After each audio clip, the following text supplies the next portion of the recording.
আসসালামু আলাইকুম। অ্যাডোবি ইলাস্ট্রেটরের মাধ্যমে আমরা আজকে এই ব্লু অরেঞ্জ লোগোটাকে তৈরি করা শিখব। তো এই লোগোটা তৈরি করা খুবই সহজ, আপনি জাস্ট একবার ফলো করেন তাইলে আপনি সহজে এই ডিজাইনটা তৈরি করতে পারবেন। তো চলুন আমরা মূল কাজটি শুরু করি। আমরা এখান থেকে সম্পূর্ণটা ডিলিট করে দিলাম।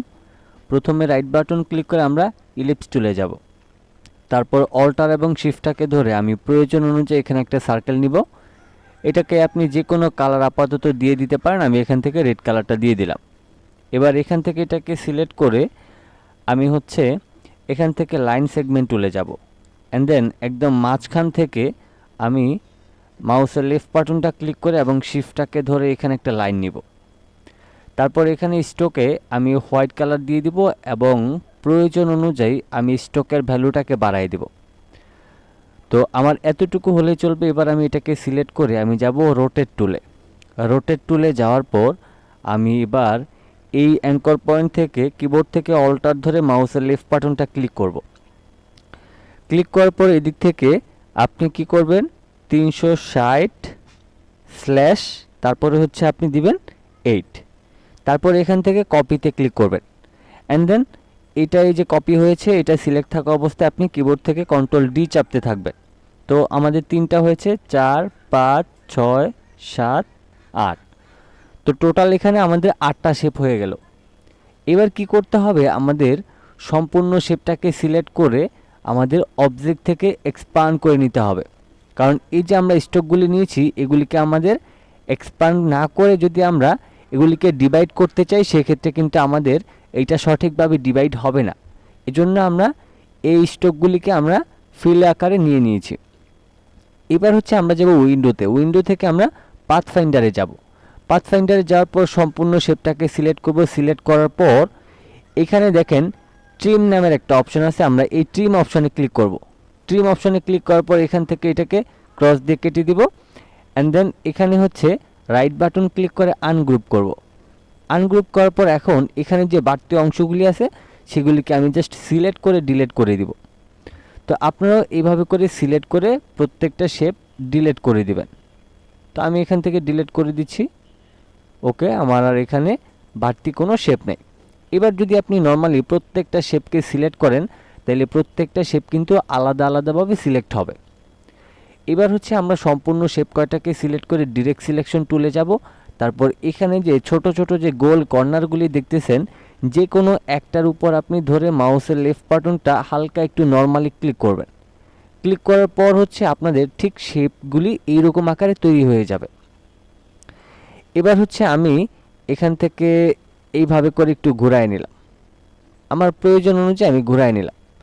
তো এখন এখানে আমাদের কালার অ্যাপ্লাই করতে হবে। এই কালারটা আপনি ঠিকঠাক অ্যাপ্লাই করতে পারলে আপনার ডিজাইনটা সুন্দর হবে, আর ঠিকঠাক কালার দিতে না পারলে আপনার ডিজাইনটা কিছুই হবে না।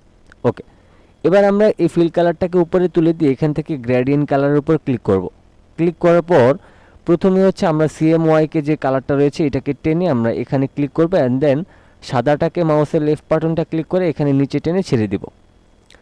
তারপর এখান থেকে আমরা এই যে এই ব্লুটা রয়েছে এই ব্লুটাকে টেনে আমরা এখানে দিয়ে দিব এবং ব্ল্যাকটাকে টেনে নিচে সরাই দিব। তারপর এখান থেকে মাউসের লেফট বাটনটাকে ক্লিক করে আমি এখান থেকে এটাকে বাড়িয়ে দিয়ে আমি প্রায় 70%-এর মতো করে নিব। তো আমি এখান থেকে 70%-এর মতো করে নিলাম। এবার এখান থেকে আমি রোটেট টুলে যাব। রোটেট টুলে যাওয়ার পর আমি রোটেট টুলে না, আমি গ্রেডিয়েন্ট টুলে যাব। গ্রেডিয়েন্ট টুলে যাওয়ার পর আমি মাউসের লেফট বাটনটা ঠিক এইভাবে করে ক্লিক করে আমি এখানে কালারটা দিয়ে এটাকে আমি রিভার্স গ্রেডিয়েন্ট করে নিব। তো রিভার্স গ্রেডিয়েন্ট করে নেওয়ার পর এবার আবারও গ্রেডিয়েন্ট টুলে ক্লিক করার পর আমার এখান থেকে মাঝখানে যে সাইডারটা রয়েছে এটাকে টেনে আরও কিছুটা উপরের দিকে তুলে দিব। তো আমি আনুমানিক এতটুকু তুলে দিলাম। তুলে দেওয়ার পর এবার নর্মালি আমি এটাতে সিলেক্ট করব, আইড্রপার দিয়ে এখানে ক্লিক করব। তারপর আমি এখান থেকে রিভার্স গ্রেডিয়েন্ট করব। তারপর আমি এখান থেকে আমি কালারটা পরে ঠিক করব, আগে আপাতত কালারগুলি সবগুলি আমি দিয়ে নিই, পরে আমি কালারটা ঠিক করে নিতে পারবো। ওকে, আমি প্রত্যেকটার মধ্যে কালারটা দিয়ে দিচ্ছি। আমি চাইলে সবগুলিকে একসাথে সিলেক্ট করেও দিতে পারি, আমি সময় বাঁচানোর জন্য সবগুলি একসাথে সিলেক্ট করে দিলাম। ওকে, এবার আমি এখান থেকে প্রথমে এই রোটেট টুলে গিয়ে আমার এটাকে একটু আমি রোটেট করে নিই কালারটা ঠিকঠাক হওয়ার জন্য। তারপর এটা আমাদের ঠিকঠাক আছে, এবার আমি এটাকে সিলেক্ট করে আমি আবারও এই গ্রেডিয়েন্ট টুলে যাব। তারপর আমি এই মাঝখান থেকে এইভাবে করে টেনে আমি এখানে কালারটা সিলেক্ট করে তারপর রিভার্স গ্রেডিয়েন্ট করব। তারপরে এটাকে সিলেক্ট করে আমি এখান থেকে মাঝখান থেকে করব। মাঝখান থেকে করলে আমাদের কালারটা সব দিক থেকে ঠিকঠাক মতো ব্লেন্ড হবে। তারপর আমি এটাতে সিলেক্ট করে আমি আবারও গ্রেডিয়েন্ট টুলে গেলাম। তারপর এখান থেকে আমি সরাসরি এই পর্যন্ত নিয়ে যাব। তারপর রিভার্স গ্রেডিয়েন্ট করব। তারপর আমি এটাতে সিলেক্ট করে একইভাবে হচ্ছে আমি এখান থেকে টেনে এটাকে উপরের দিকে তুলছি। ওকে, তারপর এটাকে সিলেক্ট করে আমি রিভার্স গ্রেডিয়েন্ট করে দিই। তারপর এখান থেকে এইভাবে করে আমি রিভার্স গ্রেডিয়েন্ট আবারও করলাম। তারপর এটাকে সিলেক্ট করে আমি এখান থেকে রিভার্স গ্রেডিয়েন্ট করলাম। তারপর এটাকে সিলেক্ট করে রিভার্স গ্রেডিয়েন্ট করে দিলাম। তারপর এটাকে এইখান থেকে এইভাবে করে টেনে দিব। ওকে, তো মোটামুটি এখন আমাদের প্রায় 90% কাজ কিন্তু শেষ। এখন আমরা এখান থেকে রাইট বাটন ক্লিক করে ইলিপস টুলে যাব অ্যান্ড দেন এই সব কটা শেপকে আগে আমি একটু গ্রুপ করে নিই। গ্রুপ করার পর আমি ইলিপস টুলে গিয়ে আমি মাঝখান থেকে অল্টার এবং শিফটটাকে ধরে একটা শেপ নিব। তারপর এটাকে হচ্ছে আমরা স্ট্রোক কালারে ঘুরিয়ে দিয়ে আমরা এই কালারটা দিয়ে দিব।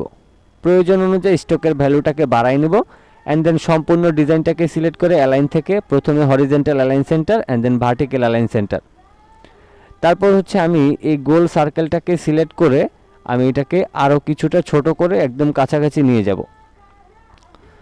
তো আমি আরেকটু জুম করে এটাকে আরেকটু ছোট করে নিই। এটা আরেকটু কাছাকাছি হলে আমাদের জন্য ভালো হবে।